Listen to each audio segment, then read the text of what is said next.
02 students, आज हम एक क्वेश्चन पे बात करेंगे। तो क्वेश्चन है ग्रेविटेशनल एक्सेलरेशन के बारे में। What is the formula for G? G stands for acceleration due to gravity. ठीक है, what is the formula for G on earth surface? Discuss in detail variation of G. एक तो earth surface पे जी का formula क्या होगा acceleration due to gravity का, और दूसरा एक्सेलरेशन ड्यू टू ग्रेविटी जो है वो with respect to earth surface, अगर हम इसको हाइट पे जाएं तो इसमें क्या वेरिएशन आती है, और हम ज़मीन की डेप्थ पे जाएं क्या वेरिएशन आती है, और मून के ऊपर जो है वो जी की वैल्यू क्या है, इसको हम डिस्कस करते हैं। Assume that earth is perfect sphere of radius R E having constant density rho. अब हम एक कंसिडरेशन ले लेते हैं, अज्यूम कर लेते हैं कि अर्थ जो है वो परफेक्ट स्फीयर है और उसका एक रेडियस है आर ई, और अर्थ की सरफेस के ऊपर एक छोटा मास स्मॉल एम, जिसको हम रिप्रेजेंट करते हैं उसके मास को, वो अर्थ की सरफेस पे पड़ा हुआ है। तो इसके और अर्थ के सेंटर के दरमियान जो डिस्टेंस होगा वो रेडियस ऑफ द अर्थ ही होगा। तो ग्रेविटेशनल लॉ जो है, न्यूटन्स लॉ ऑफ ग्रेविटेशन के मुताबिक, तो यहाँ पे फोर्स जो होगी, ग्रेविटेशनल फोर्स, वो इस इक्वेशन के इक्वल होगी। अब हमारे पास न्यूटन सेकंड लॉ के मुताबिक वेट ऑफ द बॉडी जो है वो F is equal to M G होता है। तो इस एम जी को इस इक्वेशन के इक्वलिटी में लेके आते हैं, तो ये स्मॉल m जो है ये m से कैंसिल हो जाएगा। तो हमारे पास g की वैल्यू जो आ जाएगी स्टूडेंट्स, वो ये होगी, ये acceleration due to gravity small g जो है वो इक्वल होगा ये gravitational constant g mass of the earth divided by square of the radius of the earth. अब ये वैल्यू होगी on the surface of the earth, g की ये वाली वैल्यू होगी। ठीक है, इसी को अब हम देखते हैं कि ये किस फैक्टर पे डिपेंड कर रही है, मास ऑफ द अर्थ पे डिपेंड कर रही है। ठीक है, और रेडियस ऑफ द अर्थ, यानी ये डिस्टेंस है दोनों बॉडीज़ के सेंटर्स के दरमियान। ठीक है, ज़मीन के सेंटर और वो जो छोटा स्मॉल मास है उसके सेंटर के दरमियान जो डिस्टेंस है वो रेडियस ऑफ द अर्थ के इक्वल ही होगा। तो ये उस पर डिपेंड कर रही है। अब हम मून की ऊपर जो वैल्यू है जी की, मून की सरफेस पे, उसको भी देखते हैं। जिस तरह हमने अभी ज़मीन की, आप देखते हैं कि ज़मीन की सरफेस पे हमने जी की वैल्यू निकाली G M E over R E square, इसी तरह मून की सरफेस पे, चांद की सरफेस पे ये वैल्यू होगी कैपिटल जी, चूँकि ये ग्रेविटेशनल कांस्टेंट है, यूनिवर्सल है।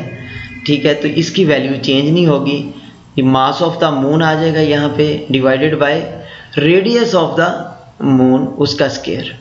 ठीक है, अगर हम इसको इक्वेशन नंबर 1 रखें, जो ग्रेविटेशनल एक्सेलरेशन है ऑन द सरफेस ऑफ अर्थ, इसको इक्वेशन नंबर 1 रखें और इसको इक्वेशन नंबर 2 रखें, तो इक्वेशन 2 को 1 पे डिवाइड करने से हमारे पास ये आ जाता है g over G M is equal to M E over M M R M over R E whole का इसका स्क्वायर।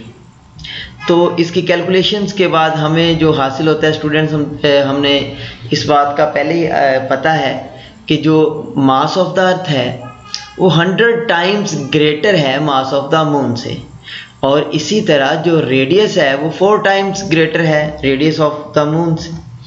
तो ये दोनों वैल्यूज़ यहाँ पे पुट करने से हमारे पास जो वैल्यू आ जाती है, कंपैरिजन हमारे पास जो आ जाता है, तो हम देखते हैं कि जो एक्सेलरेशन ड्यू टू ग्रेविटी है on the surface of the earth और acceleration due to gravity on the surface of the moon, तो अर्थ के ऊपर जो एक्सेलरेशन है वो 6 टाइम्स ग्रेटर है मून के एक्सेलरेशन से। तो एक्सेलरेशन ड्यू टू ग्रेविटी जो है अर्थ के ऊपर, अर्थ की सरफेस पे, वो 6 टाइम ग्रेटर है मून की सरफेस पे। लिहाजा हमारे पास जो अर्थ के ऊपर वैल्यू है ग्रेविटेशनल एक्सेलरेशन की, तो वो स्टूडेंट्स आपने पिछली क्लासेस में एक्सपेरिमेंट के ज़रिए भी निकाली है। ठीक है, वो है हमारे पास 9.8 मीटर पर सेकेंड स्क्वायर। ये acceleration due to gravity on the surface of earth होगी। अब हम वेरिएशन देखते हैं ये जी की, कि आल्टीट्यूड में लेट से कि एक पॉइंट है पी, वो ज़मीन की सरफेस से हाइट एच के ऊपर पड़ा हुआ है। ठीक है, पॉइंट पी ज़मीन की सरफेस से हाइट एच के ऊपर पड़ा हुआ है। तो on the surface of the अर्थ हमें तो पता है कि वैल्यू जी की, स्मॉल जी की ये वाली वैल्यू होगी। अब इस पॉइंट पे ये पूरा एक स्फीयर हम कंसीडर करेंगे इस तरह। तो इस पॉइंट पे हमारे पास जो वैल्यू होगी, क्योंकि ये h इंक्रीज कर गया है r के साथ, तो यहाँ सेंटर ऑफ द अर्थ से जो हमारे पास सरफेस है, यहाँ पे ये डिस्टेंस आर ई होगा और आगे h है, तो टोटल डिस्टेंस जो है वो हमारे पास होगा आर ई प्लस एच। तो यहाँ पे एक्सेलरेशन ड्यू टू ग्रेविटी की वैल्यू ये वाली होगी, सिर्फ आर ई की जगह आर ई प्लस एच का स्क्वायर आ जाएगा। ठीक है, अब इसकी हमने जो कैलकुलेशंस देखनी है, तो हम इसको ये इसका इक्वेशन नंबर अगेन 1 रख लेते हैं, इसको इक्वेशन नंबर 2 रख लेते हैं। ठीक है स्टूडेंट्स, तो यहाँ पे दोनों को डिवाइड करने के बाद, इक्वेशन नंबर 1 से इक्वेशन नंबर 2 को डिवाइड करने के बाद हमारे पास जो कैलकुलेशन आती है, ये g into 1 plus 2h over R E whole का अंडर रूट आ जाता है, मीन्स 1 ओवर होल का square.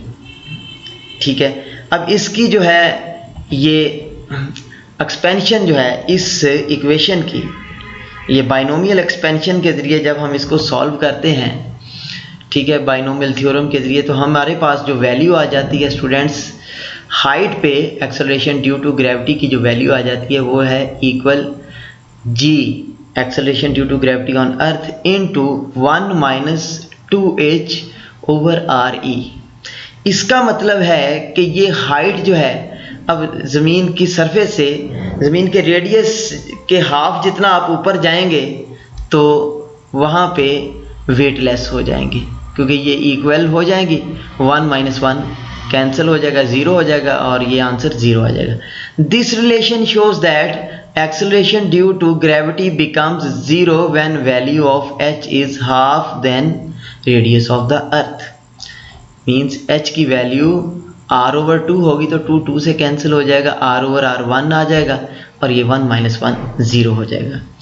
The space around the earth in which gravity is present is called gravitational field। तो वो वाली स्पेस जहाँ पे अर्थ की ग्रेविटी को फील किया जाएगा, जहाँ पे ग्रेविटेशनल फोर्स जो अर्थ की है उसको फील किया जाएगा, उसको ऑब्जर्व किया जाएगा, वो वाली फील्ड जो है उसको ग्रेविटेशनल फील्ड बोलेंगे। अब हम देखते हैं variation of G with depth. तो ज़मीन की डेप्थ में जाएं तो जी की वैल्यू कैसे वेरी करती है। यहाँ पे भी हमारे पास same on the surface of the earth G की वैल्यू जो है वो यही G M E over R E square होगा। अब यहाँ पे ज़मीन की जो हमारे पास डेंसिटी है, डेंसिटी का जनरल जो फार्मूला है मास ओवर वॉल्यूम होता है। ठीक है, तो इसको हमने अल्टरनेट किया, मास को इधर कर लिया, अपना वॉल्यूम को इक्वेशन के दूसरी साइड पे ले गए। तो यहाँ से हमारे पास स्टूडेंट्स जो हमने मेन पर्पज़ है हमारा मास की वैल्यू निकालनी है, वो इस इक्वेशन में पुट करनी है।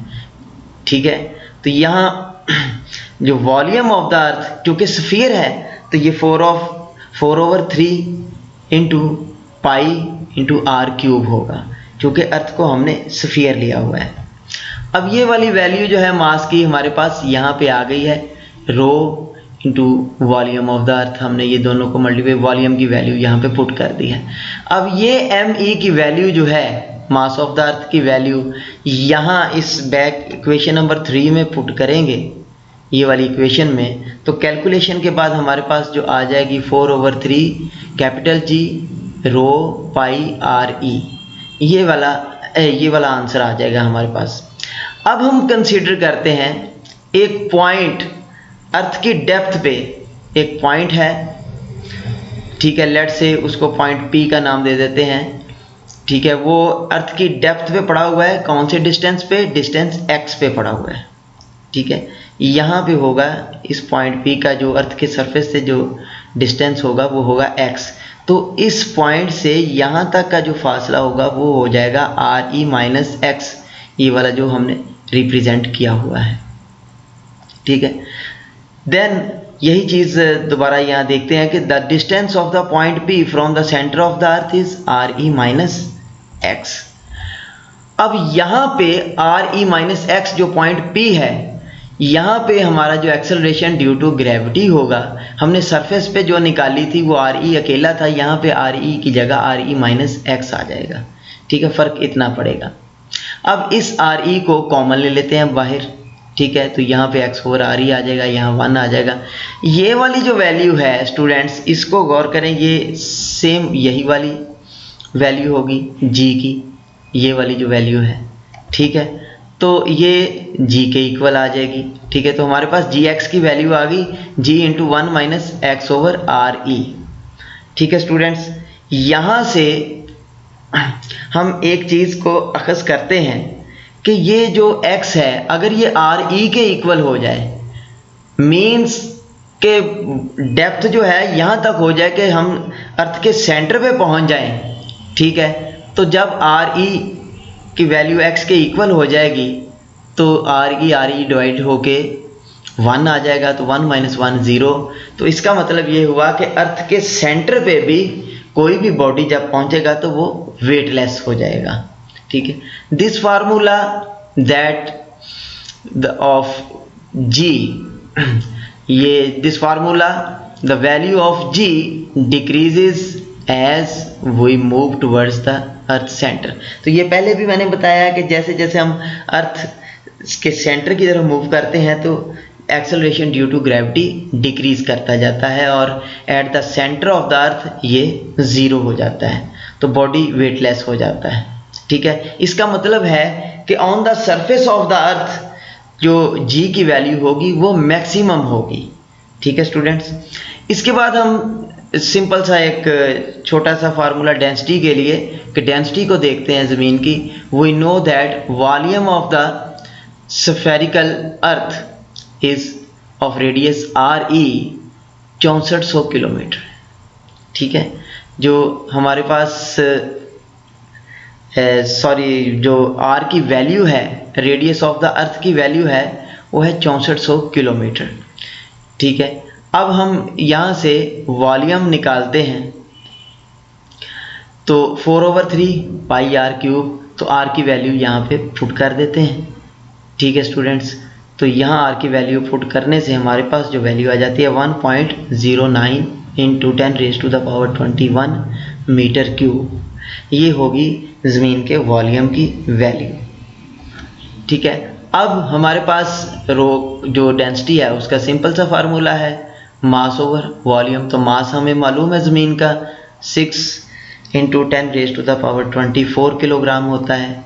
ठीक है, और हमने वॉल्यूम अभी निकाल लिया है, तो ये मास ओवर वॉल्यूम दोनों को डिवाइड करने से हमारे पास जो वैल्यू आती है 5.5 इंटू 10⁻³ किलोग्राम पर मीटर क्यूब, ये होगी डेंसिटी की वैल्यू, जो अर्थ की डेंसिटी है। यहाँ पे एक चीज़ काबिल गौर है, जो हमारे पास वाटर की डेंसिटी है वो होती है 10⁻³ किलोग्राम पर मीटर क्यूब। तो अर्थ की जो डेंसिटी है वो वाटर से 5.5 टाइम्स मोर, यानी 5.5 टाइम्स ज़्यादा है।